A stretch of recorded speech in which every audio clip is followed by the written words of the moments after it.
성도 여러분 반갑습니다. 오늘 어떻게 지내셨습니까? 오늘도 우리 주님이 함께 하시는 가운데 복되고 행복한 그리고 하나님의 나라를 건설한 아름다운 하루가 된 줄로 믿습니다.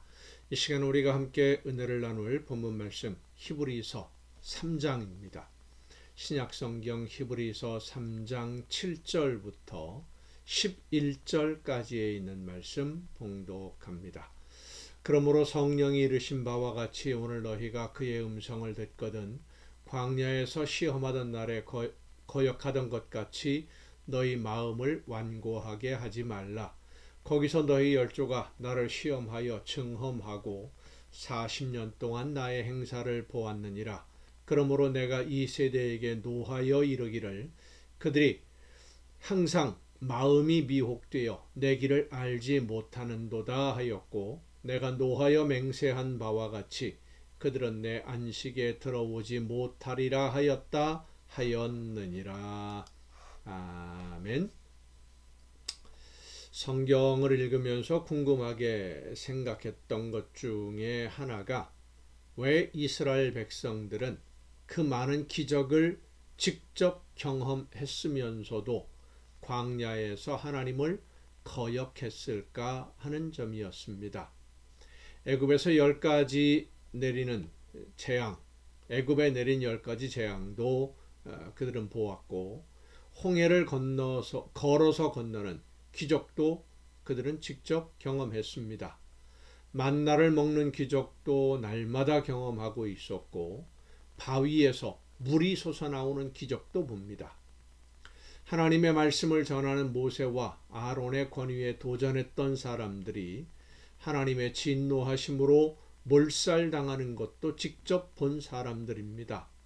그런데도 또 원망하고 불평하고 또 거역하는 그런 모습들은 좀 이해하기가 어려운 내용들이에요. 하나님의 말씀을 듣지 않고 순종하지 않으면 어떻게 되는지 여러 번 경험했는데도 또 거역하고 또 거역하는 이유가 무엇일까요? 하나님이 어떤 분이신지를 그들은 제대로 알지 못하고 있었기 때문입니다.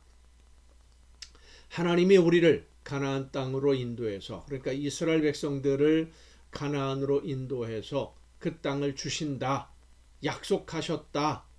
그 약속대로 모든 것을 이루실 수 있는 하나님이라는 것이 믿어지지 않으니까 정말 하나님이 그 약속들을 이루어 주실 수 있을까 하는 그런 의심들이 하나님에 대한 불순종, 거역 이런 행동으로 나타나게 된 겁니다. 혹시라도 모르니까 이런 안전장치라도 있어야 되지 않을까, 혹시 또 모르니까 이런 의심들이죠.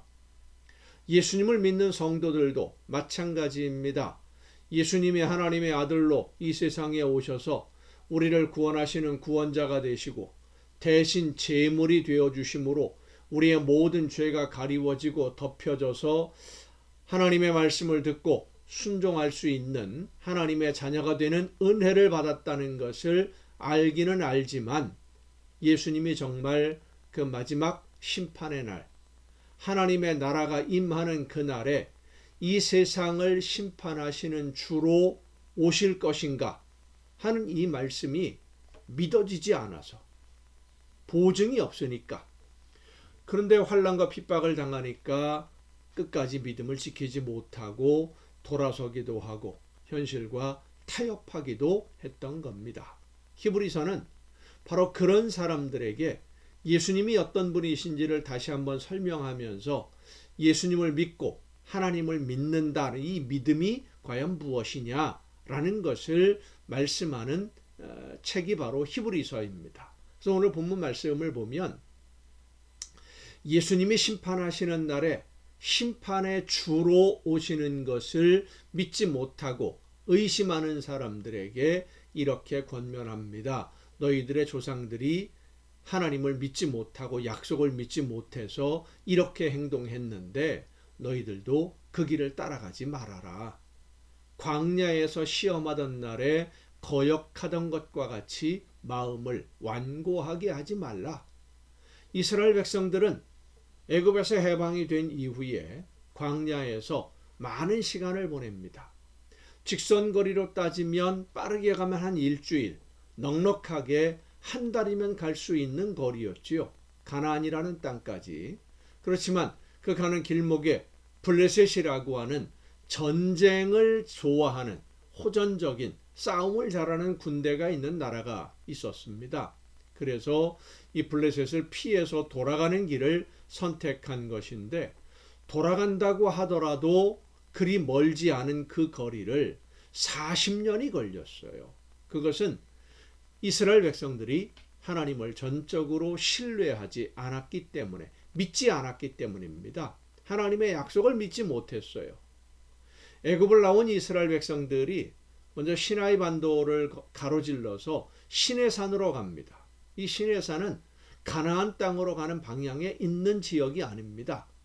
하나님의 부르심을 받기 전에 양떼를 돌보던 모세가 하나님을 만나고 하나님의 부르심을 받으면서 하나님으로부터 이런 말씀을 듣습니다. 애굽에서 나와서 백성들을 이끌고 와서 여기에서 하나님과 언약을 맺으라. 그 말씀을 듣고 백성들을 인도해서 시내산으로 갑니다.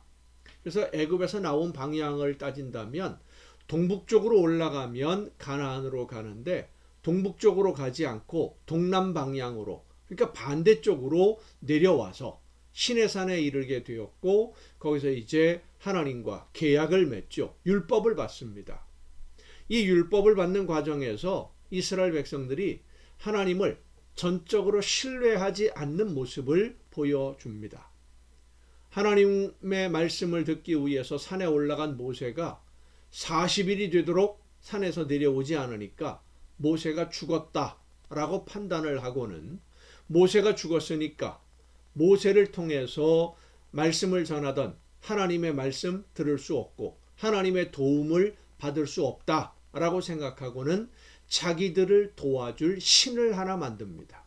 금으로 송아지 형상을 만들었는데, 중요한 것은 이 이스라엘 백성들이 다른 신을 만든 것이 아니라 하나님을 만들었어요. 금으로 송아지 형상을 만든 백성들이 한 말이, 이 신이 우리를 애굽에서 인도해낸 신이다. 그러니까 하나님이다라고 그들은 이야기한 거예요. 모세를 통해서 능력을 나타내 보이시고 기적적으로 애굽의 군대를 물리치고 노예에서 해방시켜 주신 하나님이 그 중간에서 연결하던 역할을 하던 모세가 이제 없어졌으니까 하나님의 능력을 더 이상 의지할 수 없고, 하나님을 더 이상 믿고 의지할 수 없으니까 금으로 송아지 형상을 만들어서 이것을 믿고 의지하겠다. 결국 하나님의 진노하심으로 3,000명이 목숨을 잃는 일이 벌어집니다. 하나님의 약속을 믿지 못하니까, 하나님의 말씀을 믿지 못하니까 내가 할 수 있는 다른 방법을 찾게 되는 것이 결국은 하나님을 거역하는 불신앙과 불순종으로 나타나는 겁니다. 오늘 우리에게도 이런 모습들이 혹시 있지는 않은지, 하나님의 약속의 말씀을 듣고 그 말씀대로 끝까지 순종하고 믿고 신뢰하며 기다리기보다는 다른 어떤 방법, 내가 할 수 있는, 그래도 혹시 모르니까 이런 다른 방법들을 찾아보고 있는 것이 우리의 모습은 아닌지 우리 자신을 다시 한번 돌아볼 수 있기를 바랍니다. 기도하시겠습니다. 오늘도 은혜와 사랑으로 저희들의 걸음을 인도하시는 아버지 하나님, 하나님의 약속의 말씀을 믿고 끝까지 기다리며 순종하는 그러한 믿음이 아니라 현실을 바라보면서 흔들리고 하나님의 약속을 끝까지 믿지 못하는 어리석은 선택을 하지 아니하도록 성령께서 우리 모두의 마음을, 심령을, 생각을 지켜주시고 붙들어 주시고 함께하여 주시옵소서. 은혜 가운데 하나님의 약속의 말씀을 끝까지 믿고 견디며 기다리는 우리 모두가 되게 하여 주시옵소서. 이 모든 말씀을 예수님의 이름으로 기도하옵나이다. 아멘. 여러분 오늘도 수고 많으셨습니다. 내일 또 정한 이 시간에 가정 예배를 통해서 여러분 모두 함께 다 같이 만날 수 있기를 바랍니다. 내일 뵙겠습니다.